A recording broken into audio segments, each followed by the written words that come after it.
We're heading up towards the front lines outside of Mosul with my friend Dr. Kareem, and we're just discussing what we think might occur next. And there's small little villages around Mosul that are being slowly liberated by the Iraqi Kurdish allied forces, and so the people, when that village is being liberated, the people then just come out. I think 200,000 have already come out, and there's a good 800,000 more. Until now we have over 1,800,000 refugees now in Kurdistan. Mosul is at a strategic place for ISIS and also for Iraq. We believe that if Mosul is liberated, the ISIS will move to the Syria or another place. And now we are going to the Maqlub mountain. There is a big church in this mountain called Marmati Church. Really? And Yeah. tell me about that. Very, very old, I think 4th century. I'm with Bishop Moses on Maqlub Mountain. In the distance is Mosul. In the foreground, there are trenches actually dug around the Christian villages that are there. And we've had just a beautiful time hearing from the bishop about what he's doing. This monastery was built in 311 AD. Just think about that for a second. And it's been a place, the military has kept this place safe during the ISIS attacks. And it's just so beautiful seeing people working together.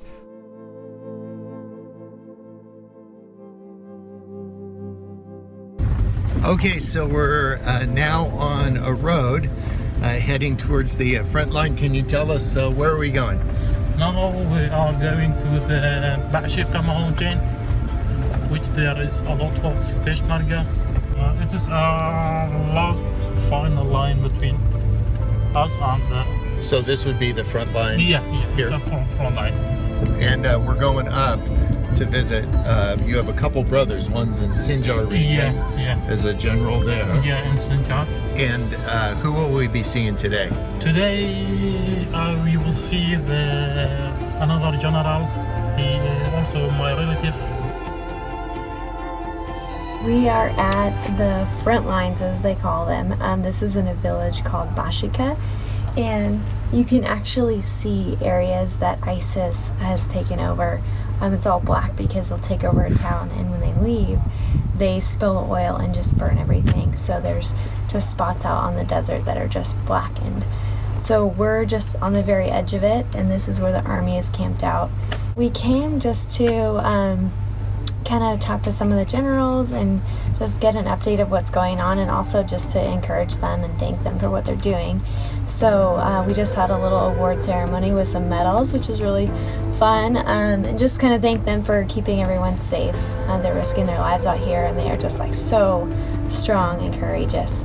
We're at the front lines with some brave Kurdish fighters.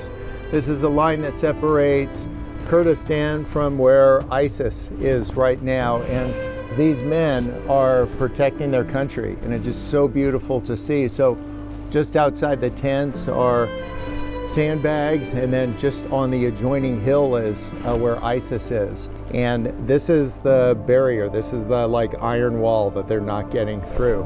And so we've been traveling along the front lines and meeting brave men that are just love their country and protecting it. It's really inspiring, and I think about that for ourselves. If we could protect the people that are important in our lives the way that these guys are protecting a country, we'd really be on to something.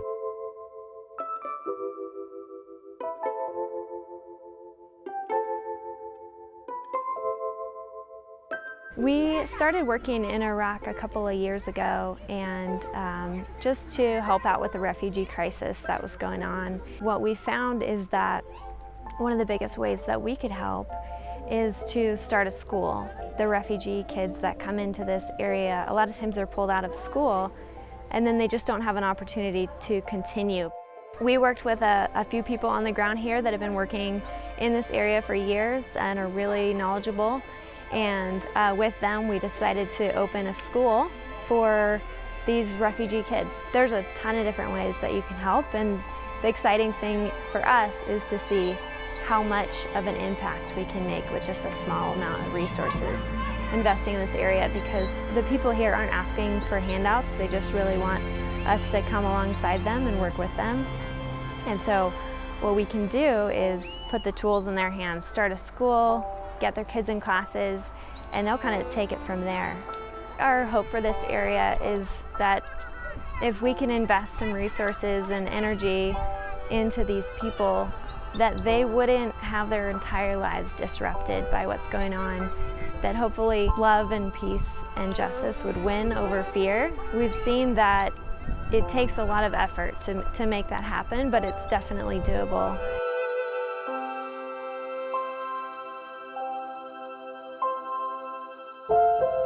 What's the feeling of people in the region towards people in the other faith communities? Let me talk myself. I am Muslim, but also ISIS called their Muslim.